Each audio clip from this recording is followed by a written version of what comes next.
Good morning and welcome to the Morning Scoop for Thursday, November 19th. This is your daily Buckeye fix. I'm Tom Orr. The Indiana game is 2 days away, and the game against Michigan is 23 days. When that Indiana game happens this weekend, there will not be any families in the stands, no fans at all. Ohio State announced Wednesday afternoon that the OSU athletic department made the decision to prohibit any players or coaches' families from attending the game. Those were the only folks in the stadium for the previous two games, so that means there is going to be no one in the stands, just the cardboard cutouts. So that means there will just be active staff and players, game officials, the broadcast crews, and what is being described as, quote, a limited number of media inside Ohio Stadium on Saturday. So that is just one of the things that is very different about this week. Another one is that Chalk Talk Tuesday is happening on a Thursday morning instead. Among the things that have been probably thrown you off this year, that's hopefully not a real big one. But I am joined today by Buckeye Scoop's X's and O's guru, Ross Fulton. Ross, with no Maryland game to review, you wrote this week about Ohio State's run game and what you thought they needed to go against Indiana this weekend. But before we dive into that, I wanted to set people up with what to expect from the Hoosiers defense. When I talked to John Blau about this a little bit on yesterday's show, we heard a little bit from OSU players and coaches as well. But just how aggressive is the Indiana defense with blitzes?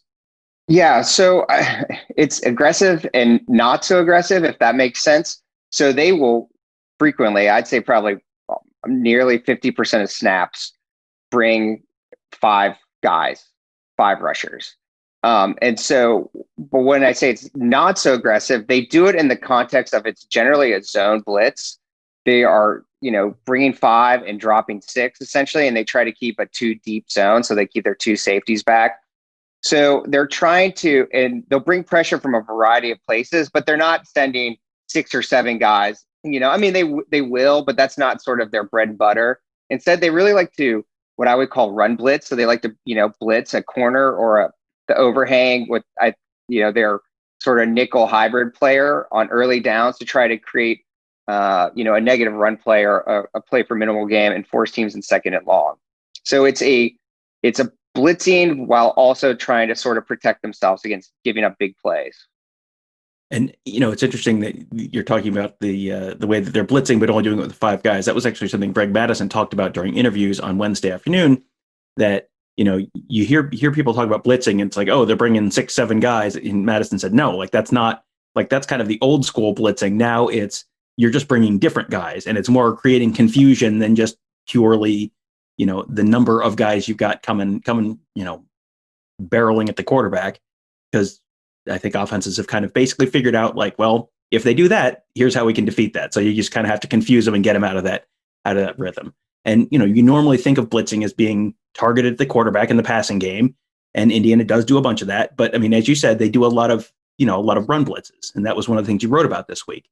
So can you quickly lay out how run blitzes are different? When you're pass blitzing, what does that look like versus when you're doing a run blitz? Is it different guys? Are they coming in different places? What's the difference there? Yeah, I think it's pretty much different guys coming from different places. So a good example is Indiana really likes to blitz a cornerback.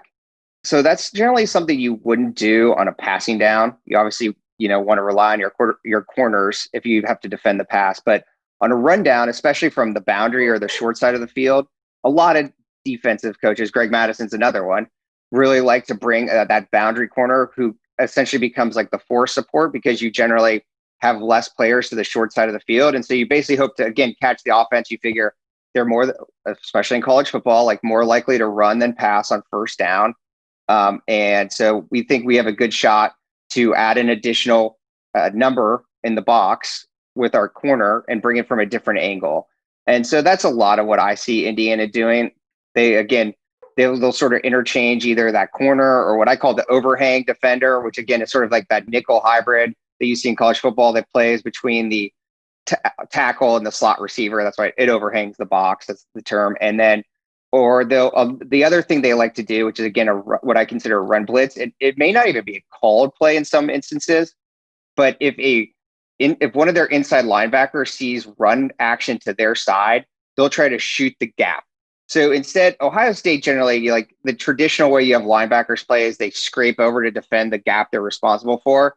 And, but instead Indiana will kind of try to cut underneath. And it's basically, again, more of a high risk, high reward strategy where I'm assuming from their perspective, they have tended to not have the same type of talent. They may not be able to take on blocks from those guys. So they want to see if they can create a negative play and force someone behind schedule. Now, one of the things that has hurt Ohio State some in the run game this year is that opponents have not really been respecting the threat of Justin Fields in the run game like you would think they would based on how he can run. You wrote about how the defender who Fields is theoretically reading and maybe isn't really reading on a lot of these plays this year has been able to be much more aggressive in crashing down on the running back when OSU runs tight zone. And that's a concept we talked a little bit about on the show last week, I think a little bit. But can you explain why plays like wide zone and duo would help negate that issue with them not necessarily respecting that run from Fields? Yeah, I mean, part of it's as simple as those runs go farther away from the guy that's unblocked, who in theory Fields is accounting for by showing the threat of running. So you're just backside defensive end has to run farther to track down like wide zone, which goes, out, aims for basically the opposite side of the tight end, away from that guy. Those plays are also a little bit more downhill running plays. The concept, like the tight zone concept itself, was always built around it being really a zone read play. Whereas like wide zone, or it's also called stretch or outside zone or duo, are really like they're plays you see every week in the NFL. They're probably frankly, the two most used NFL run concepts at this point.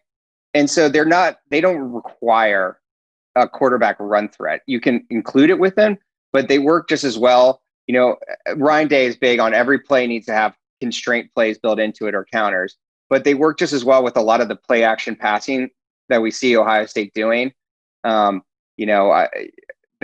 tends to be what they like to fake, especially when they go under center. They tend to fake one of those two plays to throw, that's how they try to push the ball down the field. And so the combination of those two and the fact that they tend to run wide zone or duo from the pistol or under center where you have a deep tailback, it gives less tendencies to the opposing defense. That's why you see Ohio State, you'll notice they shift the halfback at the very last second right before the ball snap because they're trying to hide which side he's going to go. Because when you have a halfback on one side, the defense is going to tend to know, okay, well, we're more likely to get the run hitting on this angle. And so, and that's why you see when they have that halfback and they're running tight zone, teams tend, especially when there's not the quarterback run threat, to take some pretty risky / aggressive tactics because they feel more comfortable knowing where the run play is likely to go. Now, you talked about the concept of constraint plays there. Before we go any further, for people who don't understand like constraint plays, like what those are and why they're important for an offense, can you just sort of briefly explain that? Because I know that's a term you've used a couple times, and I think I've thought later, like, I don't know if everyone knows actually what those are. So you can sort of explain that before we go any further. Yeah, so this is like basically the foundational concept of football, like based on the rules, right? So every team has 11 players on each side, but the offense is always going to have at least one less person to block than the defense will have. So in other words, the defense will always have at least one unblocked defender because someone's going to hold the football. And so this becomes even more of an issue when you have a quarterback and, once he hands off, the defense now has two unblocked defenders, the running back's counterpart and the quarterback's counterpart. And so if a defense automatically knew when you're in a certain formation that, hey, they're going to for sure run tight zone, for instance, they're going to just shoot to that area and you're not going to be able to block them no matter how many people you have there.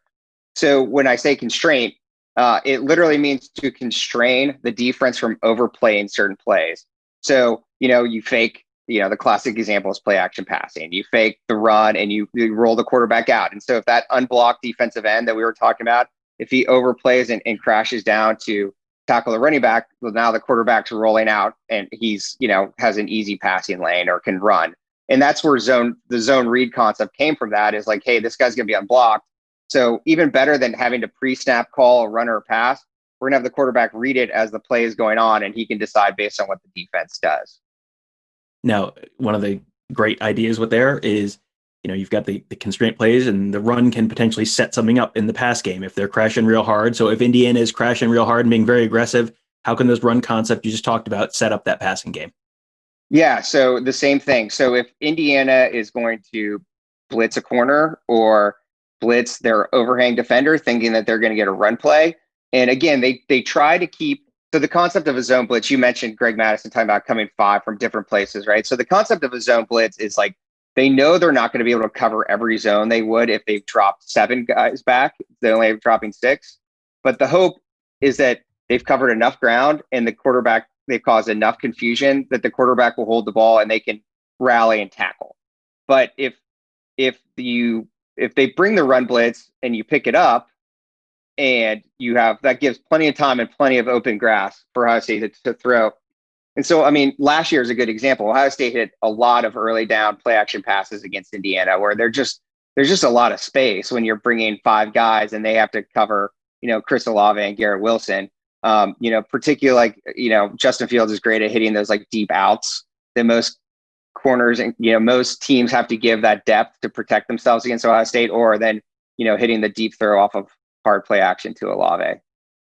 Now, in your article this week, you hit on something that really popped out to me as well. Josh Myers on Tuesday during an interview said he said that if defenses are getting really aggressive trying to stop the Buckeyes this year, and he said they're even doing things that are unsound at times just to keep them off balance. So can you explain what that looks like? What's an example of a team doing something that's like fundamentally unsound, just kind of trying to mess with Ohio State this year? Yeah. So the easiest example would be, again, so if typically every run, the defense has each defender account for 1 gap across the line. So if you're imagine in your head the offensive line and the tight end, between each of those players, there's a gap. And on defense, you typically want to have someone responsible for each gap. And so, to his point, what I have seen teams do, again, defending tight zone, for instance, Rutgers did this. They had their inside linebacker from the opposite side. So we've talked about tight zone. It sort of aims, if the halfback's on the left, he's going to basically go for the center's left leg. And they've had their inside linebacker from the other side basically loop right into that gap and basically did not account for those play side gaps. What they're counting on essentially is 2 things. Is one, it's a tough cut to make to bounce that out there. I mean, J.K. Dobbins could do it, but they're essentially counting on that the Ohio State running backs are both too inexperienced, and that's not really Master Teague style of running to sort of jump cut like that at the last second. And they're just, again, when you're the Rutgers of the world, it's risk reward. Your hope is you can create some negative plays because you can't just sit there and, line up and try to go head to head with Ohio State. So, and that's something that'll, as long as I've been doing this, Ohio State teams have always had to deal with to some extent. And I think there's, with the offensive line, especially in the interior 3, like they're just improving the communication on handling a lot of those stunts and blitzes will go a long way. Something else you talked about in your article this week was that Ohio State has not gotten too deep in its playbook so far, it seems. So is that something that you see them potentially needing to do this weekend against Indiana? Something I'd like to see them do. I think that it's been, I think Penn State was probably a little bit of an exception. I think, and I don't think you saw nearly sort of the negative plays or the pass protection issues in that game, as frankly as we've seen it in the other 2. Especially when they get up with a comfortable lead and they start substituting guys in on both sides of the football. I feel like there's been a little bit of a tendency to, call, again, basic sort of plays without sort of regard necessarily to the opponent, what the opponent's doing or the situation. At some extent that's like understandable. I mean, they've just missed, they played 3 games. We'd essentially be through the non-conference right now in a normal season, which gives them a lot of time. And for whatever you want to say about Nebraska or Rutgers, I mean, they're better than, your typical, a lot of the non-conference opponents they face. And so some of it's just probably just trying to build reps. But I would predict this game that they will be more, it's not even so much not being basic. It's just being in the flow of the game and trying to take maximum advantage of the situations presented. With Ohio State's offense being as good as it is this year, it's going to put a lot of pressure, not just on the opposing defense, but also on the opposing offense. I mean, this is not a team you are probably going to beat 21-17. Like that is, you're probably going to have to outscore them at some point. So on the other side of the ball, Indiana's offense, what is the biggest question for them? What do they have to figure out this weekend to potentially be able to score that many points to be able to outscore Ohio State? Yeah, I think they're going to have to run the football better than they have. They've been very fortunate. They've had a lot of turnover luck, turnover differential, whatever term you want to use for it, where they've gotten a lot of short fields, which has helped the offense. Now, to the offensive credit, they've capitalized on those opportunities. And so, as we've talked about before, the worst thing is wasting drives when you're inside the 10-yard line. So Indiana is scoring in those situations, but they haven't really been driving the length of the field so much. They run a lot on first down, and they haven't been particularly successful doing it, which puts a lot on their passing game. And so, one thing will be interesting to see is they really haven't involved Penix in the run game at all as the quarterback. Again, it's sort of similar to Ohio State not really using Justin Fields as a runner, even though they run a spread system. And so it'll be interesting to see whether they try to incorporate him as a runner and how much of an impact that makes. Because while I think it's fair to say that Ohio State's pass defense has probably been the weakest sort of unit of the teams thus far, it's going to ask a lot of Indiana to have to put together drives on, working from constantly 2nd and 9, 2nd and 7. And especially when, again, like the offense, I feel like even more so maybe on the Ohio State defense, especially in some of these second halves, has been very vanilla. And when they haven't been so vanilla, they've played much better against the pass. And so I expect Ohio State to use more cover one man this week, for instance, against a lot of sort of the crossing routes and short routes that Indiana likes to use. And so that worked pretty effectively for the Buckeyes last year. And so I think Indiana's gonna have to find some way to be able to generate drives, absent creating turnovers from Ohio State. Well, awesome, Ross. That was a ton of information as always. I've had a couple of people tell me that when it's a chalk talk day on the Morning Scoop, they end up having to listen 2 or 3 times to kind of take it all in. There's a lot of information in here. This is not always the best way to take it all in. Ross, when he writes articles on the site, has lots of really helpful graphics and GIFs to show you sort of what what he's talking about. And the nice thing is the GIFs loop every couple seconds. You can watch that guard pull or the running back hit a certain gap. Like you can watch it as many times as you want to until you sort of follow it along. So that is all at buckeyescoop.com, along with a lot of other great content from our insiders. It has been another fantastic week of information from Nevada Buck on the insiders board. Good information from inside practice, as well as an update on 2022 5-star quarterback Quinn Ewers that you probably will be interested in reading. That is on our Ask the Insiders board at buckeyescoop.com. Members get access to that and our incredible team of insiders 24/7. It has been a really, really exciting fall there, and lots of really, really good information. So if you are interested in that, you can check that all out at buckeyescoop.com. Be a great thing to either give or get as a Christmas gift. So think about that as well. Also, make sure you check out all of our podcasts on Apple Podcasts, Google Podcasts, SoundCloud, Spotify, all those good places. Just search Buckeye Scoop to find all of our shows. We have a new one coming out from Mick Walker and Matt Goldman, who were on the Morning Scoop earlier this week. It's everything but football, or anything but football, one of those. They're going to be talking lacrosse and basketball and women's basketball and all sorts of stuff, literally anything but football. So that's another good one that you will want to check out as well. So thank you guys for listening. Have a great day. We will talk to you tomorrow.